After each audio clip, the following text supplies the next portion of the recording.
Chceš cestovať po Európe, ale tvoj bankový účet je týždeň pred výplatou? Čo ak ti poviem, že môžeš mať luxusnú dovolenku s tyrkysovou vodou za cenu predĺženého víkendu v Tatrách? Dnes ti ukážem tie najlepšie triky, ako ušetriť na dovolenke a top 5 destinácií pre rok 2026, ktoré nezrujnujú tvoj rozpočet. A nie sú to žiadne miesta len pre samotárov, ale môžeš tam zobrať aj svoje deti a manželku.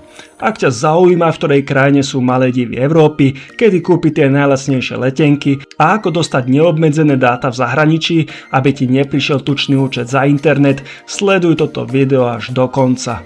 Zoberiem ťa na európsky Havaj, ukážem ti skrytú krásu Talianska a prezradím ti tajomstvo, ako som strávil na Malorke týždeň iba za 350 eur. Začnime tým najhlavnejším, ako a kedy si kúpiť letenku, aby som na ňu neminul celý týždňový rozpočet. Tu je pár trikov ako na lacné letenky, o ktorých 90% ľudí ani netuší. Ak je letenka z Viedne drahá, leď do iného veľkomesta. Letenky do Londýna či Madridu alebo Milána sú bežne za 15 eur. Z týchto metropol dokážeš kúpiť tie najlacnejšie letenky do svojej konečnej destinácie. Mnohokrát tu kúpiš ďalšiu letenku len za pár eur a môžeš tak ušetriť aj stovky eur na jednu cestu. A teraz sa priznaj, aj ty si doteraz otváral inkognito okno vždy, keď si hľadal letenky, lebo si veril, že ťa aerolinky sledujú a zvyšujú ti ceny? Mám pre teba šokujúcu správu, je to čistý mýtus. Inkognito mód je možno dobrý na to, aby tvoja priateľka nevidela, že jej hľadaš darček, ale tvoju peňaženku pri nákupe leteniek nezachráni. Aerolinky majú oveľa sofistikovanejšie algoritmy na určovanie cien, než len tvoju históriu prehľadávania. Čo teda reálne funguje? Zabudni na skrývanie sa pred prehliadačmi a začni používať Google Flights. Google ti okamžite vyhodí mapu sveta s cenovkami pri každom meste. Je to ako lov na poklady pre tvoju peňaženku. Môžeš tam nájsť napríklad Malorku za 50 eur, ako sa to podarilo aj mne. Ale pozor, to nie je všetko. Nezabudni na zlaté okno. Nečakaj na poslednú chvíľu.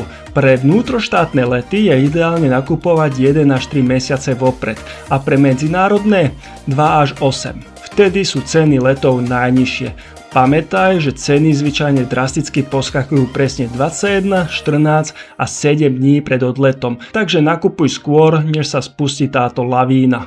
A teraz poďme na to. Destinácia číslo 1 na zozname top dovoleniek na rok 2026 sú Maledivy Európy. Ak sa teraz pýtaš, kde to je to Albánsko.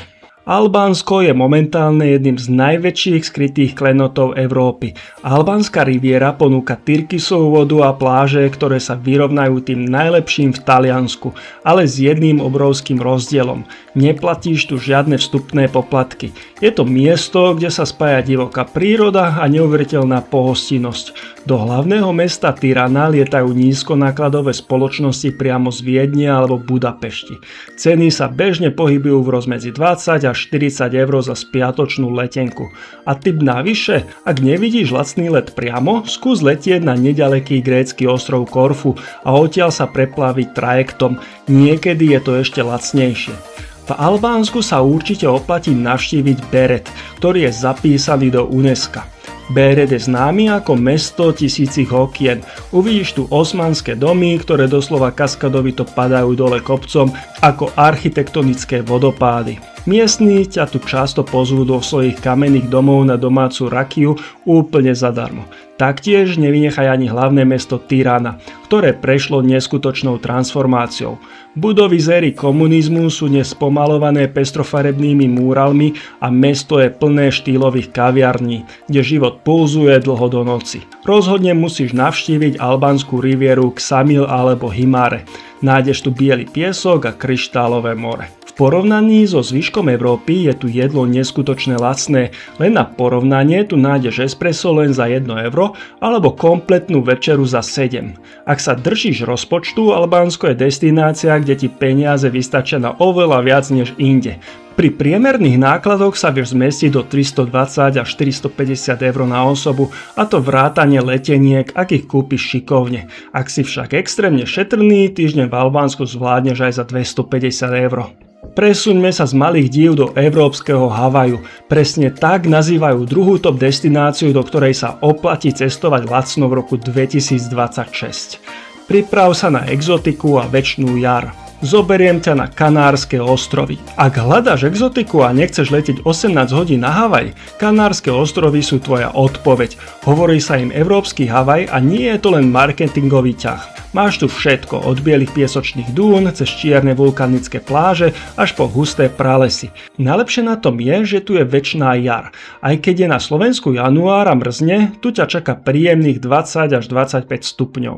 Ak chceš kúpiť letenku pod 100 €, odporúčam ti nájsť si lacný let do Milána, Barcelóny alebo Madridu. Odtiaľ lietajú nízkonákladovky na Kanárske ostrovy bežne za 30 až 40 €. Kanárske ostrovy sú raj pre turistov. Tenerife a Národný park Teide je povinnosť každého turistu. Výstup na najvyššiu horu Španielska, Pico del Teide, ti vyrazí dých. Krajina okolo vyzerá presne ako na Marse. Červené skaly, lávové polia a absolútne ticho. Ak chceš niečo fakt netradičné, odvez sa trajektom na La Gomera. Je to zelený raj s prastarým vavrínovým lesom.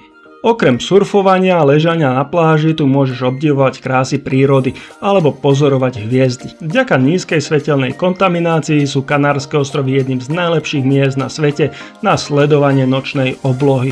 A koľko tu minieš na stravu? Ak sa vyhneš hlavným turistickým promenádám a nájdeš miestne tradičné domáce reštaurácie, nájdeš sa kráľovsky za 10 až 15 € vrátane vína.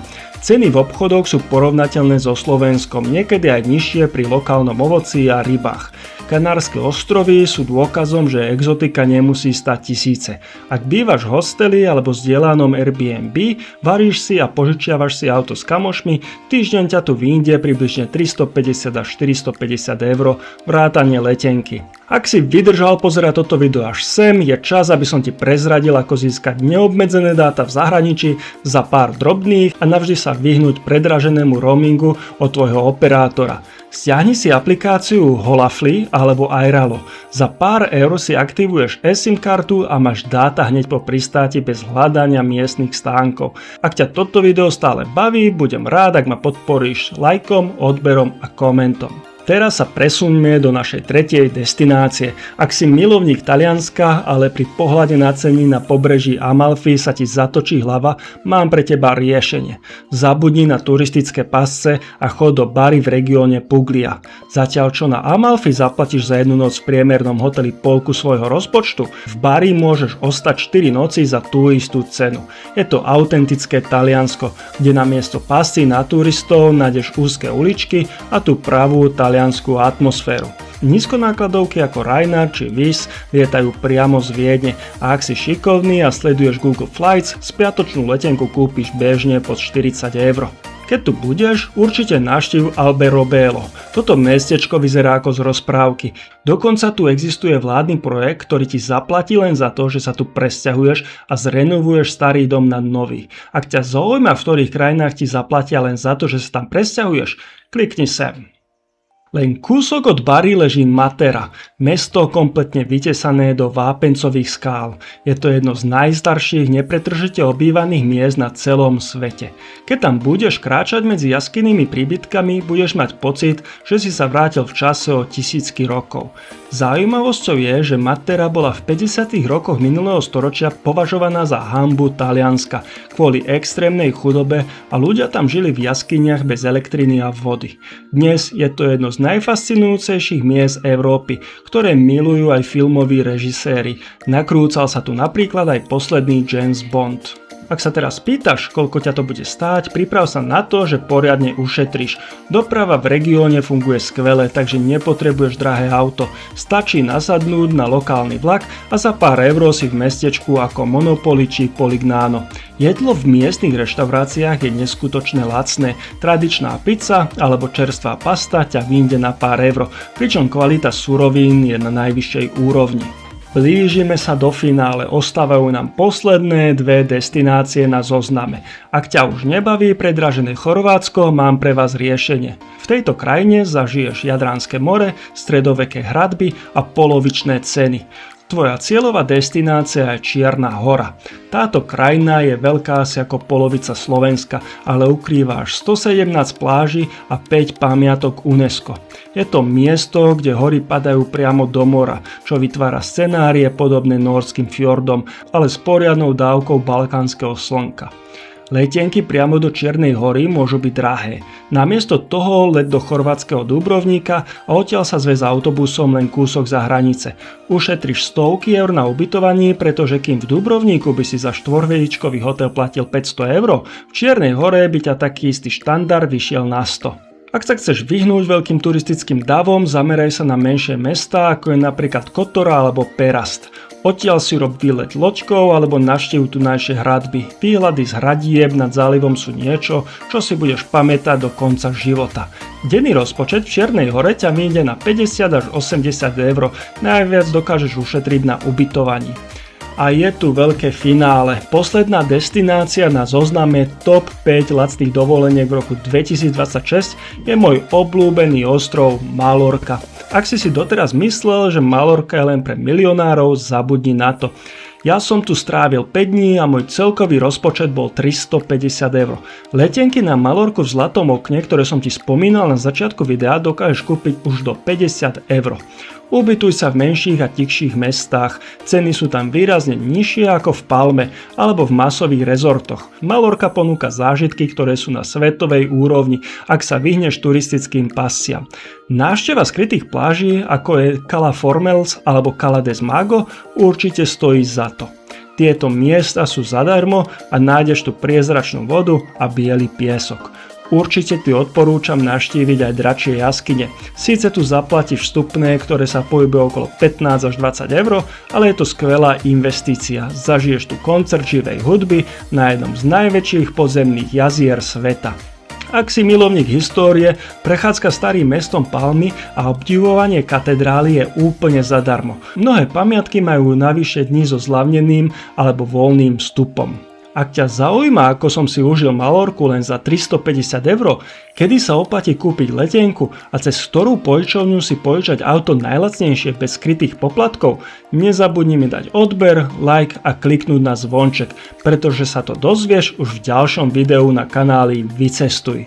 Taktiež mi napíš do komentára, ktorú destináciu by si vybral ty a ktorá je tvoja obľúbená dovolenková destinácia. Dúfam, že sa ti toto video páčilo a vidíme sa pri ďalšom videu.